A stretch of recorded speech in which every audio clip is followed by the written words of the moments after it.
It's been about 3 weeks now since Sarah Palin burst onto the national scene. Ever since then, she has been dogged by the question, is she ready to be vice president? NBC's Savannah Guthrie has a reality check.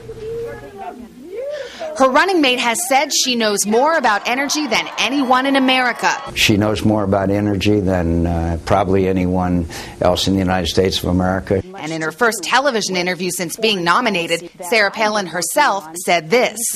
As the governor of this state that produces nearly 20% of the U.S. domestic supply of energy. A remark she refined a bit this week.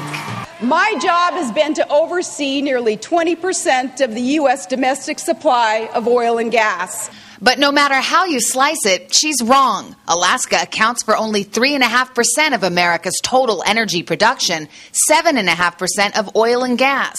A campaign spokesperson now says the governor was only talking about oil. When you look at the domestic oil production, we do supply 15 to 20%. On overseas travel, did she or didn't she go to Iraq?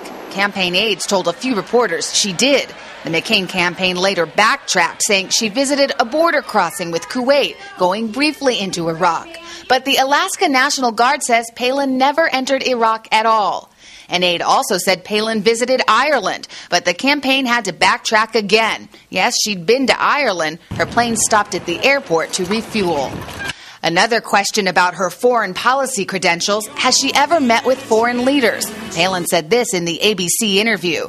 I have not, and I think if you go back in history and if you ask that question of many vice presidents, they may have the same answer as I just gave you. But historians say the facts tell a different story. Actually, if you look at history, since Pearl Harbor, every single vice presidential candidate of a major party has had some pretty serious exposure to foreign leaders, with the exception of Spiro Agnew.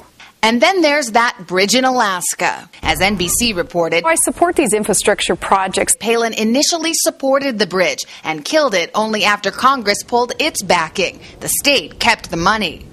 But the McCain campaign continues to tout Palin's opposition to the bridge. This campaign ad aired during network newscasts. She stopped the bridge to nowhere. And it's a line Sarah Palin rarely misses an opportunity to repeat. I did tell Congress, thanks, but no thanks. Thanks, but no thanks. Thanks, but no thanks on that bridge to nowhere. Even now, the bridge project isn't dead. At Palin's direction, Alaska's Department of Transportation is still considering alternatives to link the town of Ketchikan to its airport, including several bridge proposals with federal earmarked dollars.